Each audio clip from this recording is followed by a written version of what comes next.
nossas aulas sobre projetos elétricos residenciais. Na aula de hoje nós iremos realizar, né, a divisão dos circuitos da planta residencial em que nós estamos trabalhando, tá bom? Pessoal, então, isso daqui é muito importante. A gente vê, né, não é tão difícil aí de encontrar em residências um quadro de distribuição com apenas, sei lá, 3, 4 disjuntores.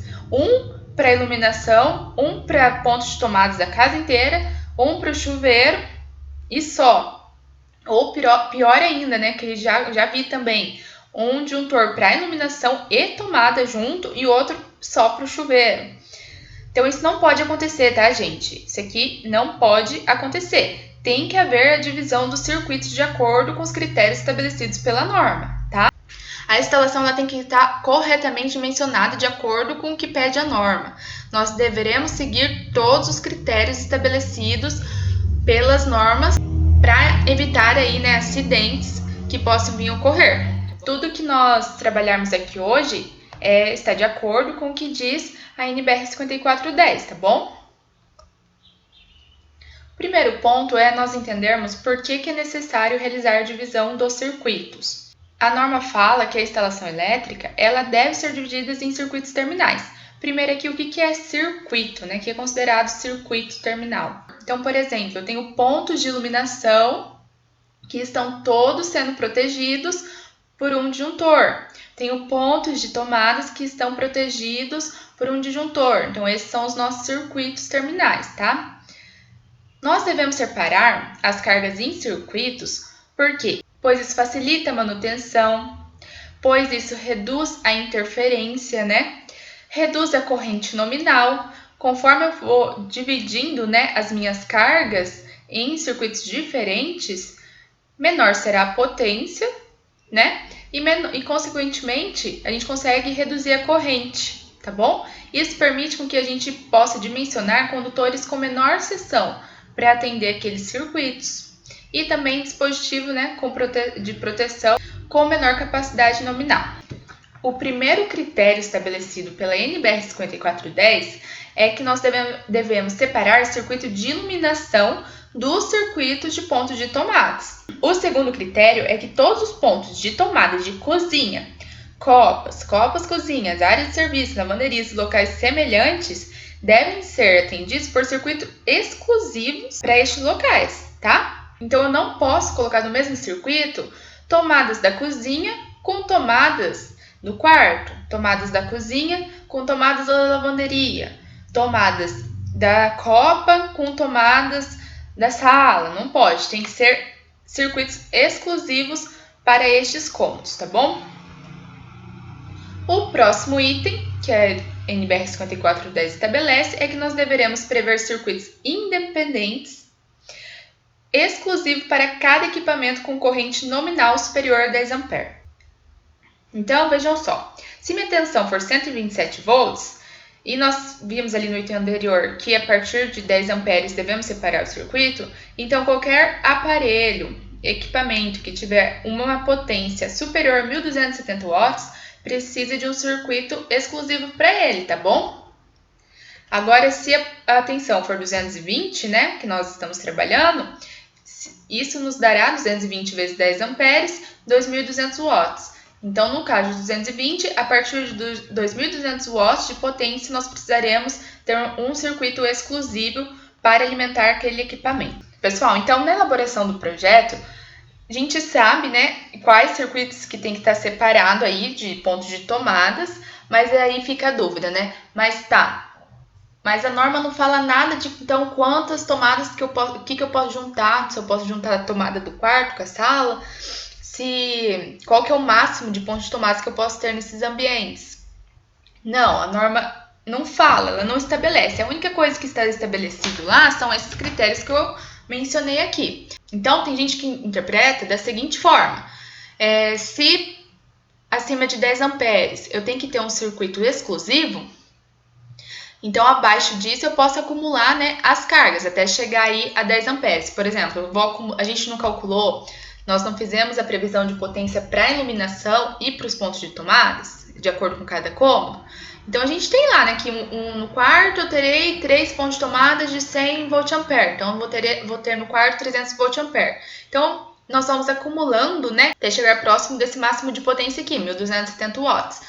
Tem profissionais que interpretam a norma desta forma e tem profissionais que fazem, né, a divisão desses circuitos a partir da corrente, né, suportada pelo cabo de 2,5, porque a gente sabe que para circuitos de tomada a gente tem que utilizar no mínimo, né, um cabo de seção de 2,5.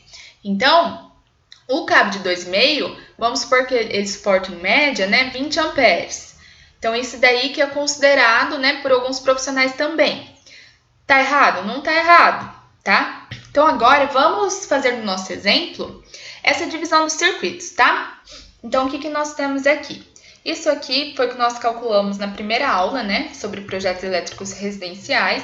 De acordo com cada cômodo, nós determinamos uma potência prevista para a iluminação. Então, sala, 100 VA destinado para iluminação, dormitório 1, 160 e assim por diante. E na última aula, nós determinamos a potência por pontos de tomadas, tá? Então, sala, 300 VA, dormitório 1, 300 VA. Lembrando que aqui a gente considerou o mínimo, tá? Que a norma sempre ela traz aqueles critérios para a gente estabelecer o mínimo de pontos de tomadas. Falando mais uma vez que eu comentei na aula passada. Lógico, né, que atendendo o mínimo, você vai conversar com o cliente para ver onde ele vai querer que esteja cada ponto desse. Se ele vai querer mais pontos, que obviamente acontece, ó, numa sala só 3 pontos de tomada é pouco. Na cozinha também, se não me engano, tinha 4 pontos de tomada, também é pouco. Hoje em dia a gente tem vários eletrodomésticos, né, conectados na cozinha. Então, isso daqui a gente só fez um exemplo considerando o mínimo que a norma pede, tá bom? Então tá, olha só. Gente, como que eu vou dividir esse circuito aqui agora? O que é o primeiro ponto que a norma fala? Separar iluminação de ponto de tomada. Então, a gente já sabe que esse circuito aqui, para iluminação, vai ter que estar separado do ponto de tomada. Será que é interessante a gente deixar só um circuito de iluminação para a residência inteira? Ó, porque se a gente for somar aqui vai dar 980 VA, tá? Então, de acordo com o nosso parâmetro lá de 10 amperes, tá dentro, né? A gente pode juntar essa iluminação. Porém, será que é interessante a gente manter toda a iluminação da casa somente um circuito? Vamos supor que deu algum problema nesse circuito, vai ficar toda a casa sem iluminação.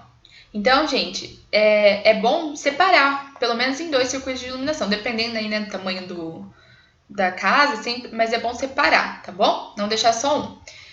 Então tá, aqui vamos analisar a nossa planta para ver como que é bom a gente separar. Então, aqui está a planta, né, que nós estamos trabalhando. Não distribuímos ainda os pontos de iluminação, mas vamos lá. Então, pessoal, como que será que fica interessante, né, mais fácil na hora da execução, a gente separar esse circuito de iluminação? Eu separei da seguinte forma, ó, deixei aqui sala, né, o dormitório 1, o banheiro e o corredor em um circuito, tá? Então, aqui vai estar o nosso circuito 1 de iluminação, tá bom? E o circuito 2, quem fará parte? A copa, iluminação da copa, iluminação da cozinha, iluminação do dormitório 2 e iluminação da lavanderia. Então, essa parte aqui fará parte do circuito de iluminação 2. Então, separamos já o circuito de iluminação, agora vamos para o circuito de tomadas, pontos de tomadas. Então, coloquei aqui o que a gente calculou lá passada, né? Somei todas as potências dos pontos de iluminação e aqui a gente tem a potência prevista total para cada cômodo. Tá, sala. Gente, na norma não fala nada que eu preciso ter um circuito exclusivo para sala, né? Mas, se você quiser separar, também eu indico, tá? É que aqui a gente tá com um mínimo, né? A gente tá com pouca potência ali na sala, só 300 VA. Dormitório 1 também, só 300 VA. Porém, é mais usual nós termos mais pontos de tomadas nesses ambientes. Na sala, né, que a gente só tá com 4 pontos de tomada. Na cozinha, a gente só tá com 4 pontos de tomadas.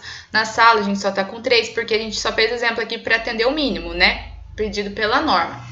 Então, o que é interessante? Tendo em vista que hoje a gente tem que ter mais pontos de tomadas, então é interessante a gente separar os circuitos por cômodo.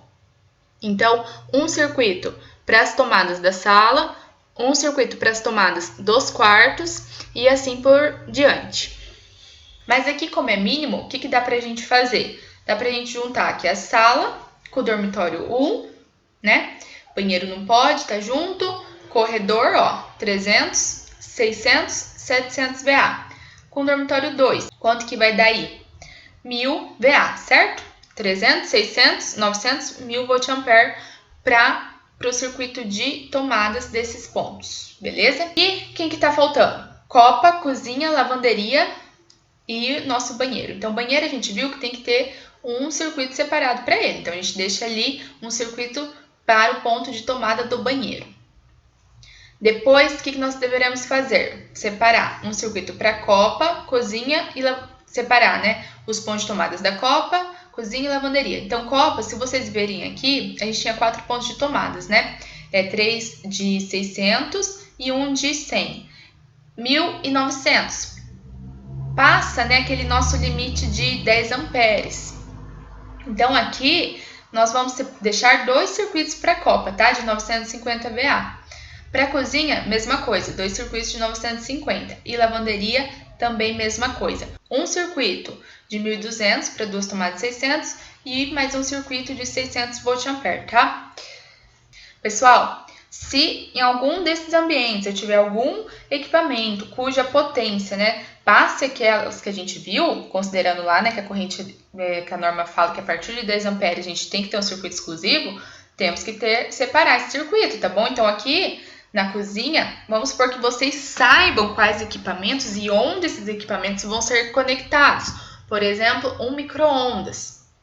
Então, quando você sabe quais equipamentos e onde já ele vai estar posicionado, você já deixa ali aquele ponto de tomada certinho para ele com a proteção adequada, tá? Vamos supor que a gente saiba onde vai ficar o forno elétrico, então deixa ali já um circuito separado para o forno elétrico, tá bom? E não podemos esquecer que no nosso exemplo, né, nós vamos utilizar um chuveiro de 5.500 watts, tá? Então, ó, se a gente fizer a conta aqui, 5.500 dividido por uma alimentação, né, 220, que a gente falou que vai conectar o chuveiro. Pega aí a potência, divide pela tensão para achar a corrente. 5.500 dividido por 220, nós temos 25 amperes. Viu? Passou 10 amperes. Por isso que a gente tem que separar esses circuitos, tá? Então, sempre que passou de 10 amperes, separa os circuitos, tá bom? Então, precisamos ter um circuito só para o chuveiro. Aqui a gente só colocou o chuveiro, né? Mas normalmente a gente tem o ar-condicionado, também precisa de circuito independente. A gente tem torneira elétrica, também precisa de um circuito só para torneira elétrica, tá? Então, tudo isso tem que ser analisado. Então, aqui, né, tá o resumo de tudo que eu falei. Ficou, então, o circuito 1, que é o nosso circuito de iluminação 1. Quem que ele vai atender? Sala, dormitório 1, corredor, banheiro. Qual que é a potência total desse circuito? 960 VA. O circuito 2, quem que ele vai atender? Copa, dormitório 2, lavanderia e cozinha. Potência desse circuito, 520 VA. O circuito 3 são as tomadas 1, que fazem parte da sala, dormitório 1, dormitório 2, corredor, 1000 VA. Tomada 2, copa, 950 VA. Tomada 3, copa também, 950. Tomada 4, cozinha, 950. Tomada 5, cozinha, 950. Tomada 6, lavanderia, 1200, que são 2 tomadas. E circuito 9, tomada 7, que também é da lavanderia, 600 VA. Circuito 10 são a tomada 8 do banheiro, 600 VA, e o nosso circuito 11 é do chuveiro, tá? 5.500 watts. Lembrando, né, que a gente tem que deixar também o espaço ali para os disjuntores reservas no nosso quadro, mas isso a gente vai ver melhor na nossa aula sobre montagem de quadros, tá? Separamos os circuitos. Não tem, como eu disse, só uma maneira de fazer. O mais importante é levar em consideração a segurança, não deixar nada sobrecarregado, nem o circuito, pelo amor de Deus, sobrecarregado, fazer os cálculos certinho, dimensionar certinho os condutores, tá bom? Para evitar aí, né, qualquer acidente dimensionar corretamente os disjuntores para proteção de cada circuito. E também, né, levar em consideração a hora da execução, né, pessoal? Separar de forma correta também, né, pensando na hora da execução. Então, o projetista sempre pensa sempre assim, que você está fazendo o projeto que você vai ter que instalar. Então, pensa sempre da melhor forma, que irá te trazer uma facilidade também na hora da execução, tá? Isso é muito importante. Para depois, né, ninguém ficar lá sofrendo. Então, sempre, ó, segurança, facilidade na hora de executar, tá bom? E também pensem nos custos, tá, gente? Isso é muito importante também, sempre dimensionar tudo certinho, né? Para não fazer o cliente gastar mais do que deveria, né? E sempre também instruir, aqui a gente só falou da divisão do circuito, já tô falando demais. Mas nas próximas aulas, a gente vai ver os dispositivos de proteção. Tem que instruir o cliente, colocar os dispositivos de proteção, colocar ADR, colocar DPS, tá? Para proteção desses circuitos. Não é só o disjuntor, tá, pessoal? Não é só o disjuntor, tá na norma. Tem que colocar DR.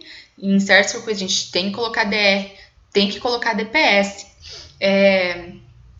Há muito tempo, né, foi se fazendo instalação, deixando do jeito que estava. Você vê que hoje em dia é difícil você encontrar alguém que quer investir.